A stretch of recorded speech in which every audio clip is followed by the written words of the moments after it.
Now, ladies and gentlemen, this is the start of the third lesson. The most important thing which Joseph did when he was in high office, having spent 3 years in prison, God taught Joseph how to interpret dreams.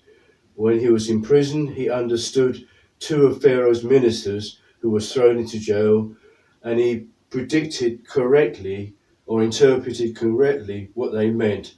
One was going to be elevated to high office or higher office. The other was going to be executed. And when both the prisoners went out, released, that's exactly what happened. When Pharaoh himself had two bad dreams, Joseph was summoned out of prison before Pharaoh, and Joseph explained to Pharaoh exactly what the two dreams meant. He said, God is warning you, Your Majesty, that Egypt is going to undergo 7 years of fabulous harvest, followed immediately by 7 years of absolute barrenness. Nothing will grow. And with this simple explanation, Pharaoh appointed Joseph to high office to run the country, in effect to become a surrogate prime minister.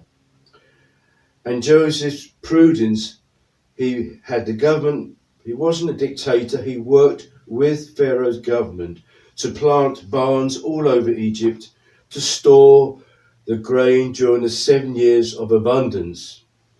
When the 7 years of famine came, he was able to feed all the people of Egypt during the following 7 years of famine. But the story ends with something fantastic.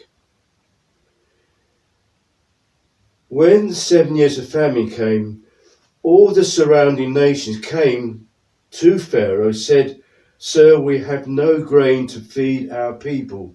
They are starving. Can you help us? And Joseph said to Pharaoh, well, we fed all the people of Egypt, so we can't really help them. And Pharaoh said, are you sure? Joseph said, well, I'll check. And lo and behold, to his astonishment, he came back to Pharaoh and said, Your Majesty, I can't understand it.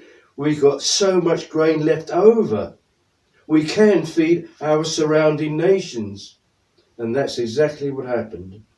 That is the gist of the importance of the biblical story, which is going to place a template on what I need to achieve relative to the biblical narrative.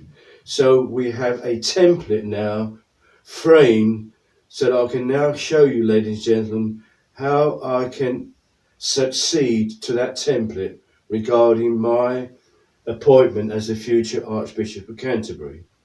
So here endeth, is it the second lesson? Thank you.